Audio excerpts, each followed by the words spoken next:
ത്തൂർ അദ്വൈതാശ്രമം മഠാധിപതി സ്വാമി ചിദാനന്ദപുരിയുടെ ധർമ്മ പ്രഭാഷണ പരമ്പര 3-ാം ദിനം സ്വാമിയുടെ പ്രഭാഷണം പുരോഗമിക്കുകയാണ്. നമുക്കതിന്റെ തത്സമയ ദൃശ്യങ്ങളിലേക്ക് പോകാം. പൂർണ്ണമായി വിശദീകരണം ചെയ്യാൻ സാധിക്കില്ല. കാരണം അതിൻ്റെ എല്ലാ ഘടകങ്ങളെക്കുറിച്ചും നമ്മൾ മനസ്സിലാക്കിയിട്ടില്ല.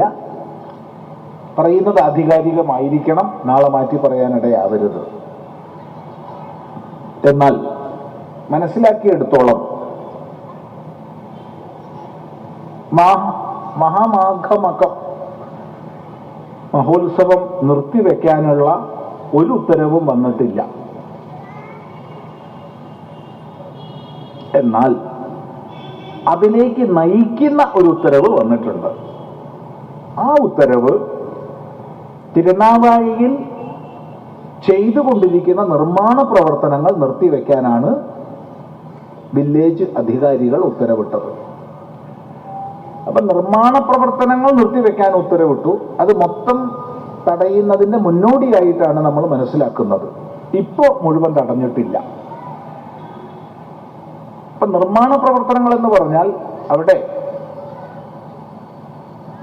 മണൽപ്പരപ്പിൽ കുറച്ച് ചില സ്ഥലങ്ങൾ നിരപ്പാക്കുന്ന പണി നടക്കുന്നുണ്ട്.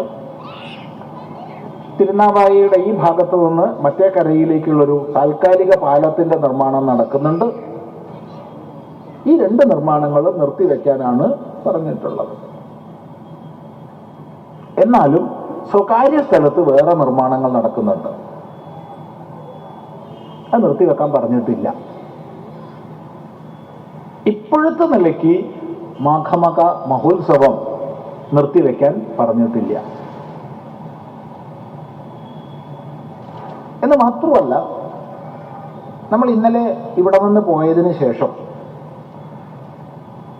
മഹാമണ്ഡലേശ്വർ ആനന്ദവനം ഭാരതി സ്വാമിയായിട്ട് ദീർഘമായി സംസാരിച്ചിരുന്നു. രാത്രിയിൽ മനസ്സിലാക്കാൻ കഴിഞ്ഞത് ഇതിന് ഔദ്യോഗികമായി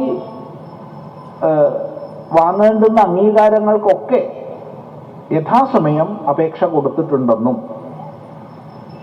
ഇലക്ഷന്റെ തിരക്കായതുകൊണ്ട് തദ്ദേശ സ്വയംഭരണ സ്ഥാപനങ്ങളിലേക്കുള്ള ഇലക്ഷനുമായി ബന്ധപ്പെട്ട തിരക്കായതുകൊണ്ട് ആ കാലത്ത് വാക്കാലെ നിങ്ങളെല്ലാം നടത്തിക്കൊള്ളൂ, അത് ഇലക്ഷൻ കഴിഞ്ഞ ഉടനെ നമുക്കതിൻ്റെ പെർമിഷനും മറ്റും ആവാം എന്ന് വാക്കാല പറഞ്ഞതാണെന്നും അതിൻ്റെ അടിസ്ഥാനത്തിൽ നിർമ്മാണ പ്രവർത്തനങ്ങളൊക്കെ ആരംഭിച്ചു എന്നും ഇപ്പോൾ നിർമ്മാണങ്ങൾ നിർത്തിവെക്കാനുള്ള ഒരു നോട്ടീസാണ് വില്ലേജ് ഓഫീസർ നൽകിയതെന്നുമാണ് മനസ്സിലാക്കാൻ കഴിഞ്ഞത്. ഇവിടെ സാങ്കേതികമായും മറ്റും ഒരുപാട് പ്രശ്നങ്ങളുണ്ട്. വാക്കാല പറഞ്ഞു എന്നുള്ളത് കൊണ്ട് അംഗീകാരമാവുന്നില്ല. പക്ഷേ നിർമ്മാണ പ്രവർത്തനങ്ങൾ നിർത്തിവെക്കാൻ വില്ലേജ് ഓഫീസർ പറഞ്ഞാൽ അത് ഇപ്പുറത്തുള്ള വില്ലേജിൽ മാത്രമേ ബാധകാവുള്ളൂ, അപ്പുറത്തുള്ള വില്ലേജിൽ ബാധകാവില്ല. അപ്പുറത്ത് തവന്നൂരാണ്, ഇപ്പുറത്ത് തിരുനാവായയാണ്. നേരെ മറിച്ച് താലൂക്ക് ഓഫീസർ ആയിരുന്നെങ്കിൽ 2നും ബാധകമാകുമായിരുന്നു.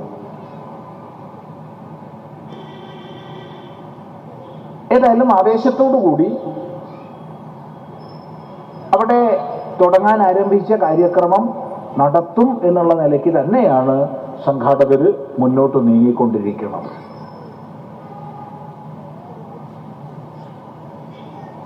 അവിടെ ജനക്കൂട്ടത്തെ അനുവദിക്കില്ല എന്നുള്ള നിലപാടാണെങ്കിൽ 10,000-കണക്കിന് ജനങ്ങൾ ഒത്തുചേരുന്ന മറ്റ് മതസമ്മേളനങ്ങൾ അവിടെ നടക്കാറുണ്ട്.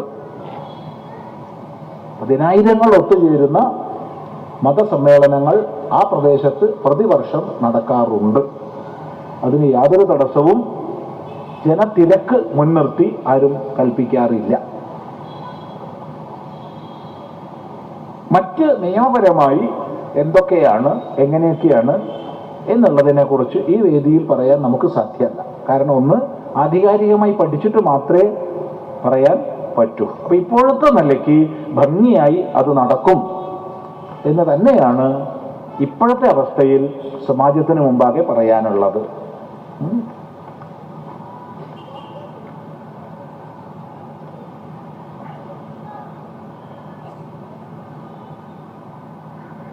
യാതൊരു അടിസ്ഥാനവുമില്ലാതെ മിഥ്യ മിത്തുകളെ ചരിത്രത്തോടും ശാസ്ത്രത്തോടും കൂട്ടിക്കെട്ടുന്ന സമീപനങ്ങളെ, ഒന്നുകൂടി പഠിക്കറിയാം, യാതൊരു അടിസ്ഥാനവുമില്ലാതെ മിത്തുകളെ ചരിത്രത്തോടും ശാസ്ത്രത്തോടും കൂട്ടിക്കെട്ടുന്ന സമീപനങ്ങളെ, ഉദാഹരണത്തിന് ചാണകത്തിൽ നിന്നും പ്ലൂട്ടോണിയം ഉണ്ടാക്കാം എന്ന് തുടങ്ങിയ പരാമർശങ്ങളിലൂടെ ഒരു സമൂഹത്തെ അപമാനിച്ച ഉദിത് ചൈതന്യയോടൊന്നും താങ്കളെപ്പോലുള്ളവർ ഇതുവരെ എവിടെയും മറുപടിയൊന്നും കൊടുത്തു കണ്ടില്ല. ഭാരതത്തിന്റെ ശരിയായ ശാസ്ത്ര പൈതൃകം ഇപ്പറഞ്ഞ അളിഞ്ഞ അപഹാസ്യതകൾക്ക് അപ്പുറമല്ലേ? അത് ഉയർത്തിക്കാട്ടാൻ ആരും ഇതുവരെ പരിശ്രമിക്കാത്തതിന്റെ കാരണം എന്തൊക്കെയാണ്? ഇവിടെ മനസ്സിലാക്കേണ്ടത്, നിങ്ങൾ ഇപ്പൊ ചോദിക്കുന്നത് കൊളത്തൂർ അദ്വൈതാശ്രമ മഠാധിപതി സ്വാമി ചിദാനന്ദപുരിയുടെ ധർമ്മ പ്രഭാഷണ പരമ്പര 3-ാം ദിനത്തിൽ നിന്നുള്ള തത്സമയ ദൃശ്യങ്ങളാണ് നമ്മൾ കണ്ടത്.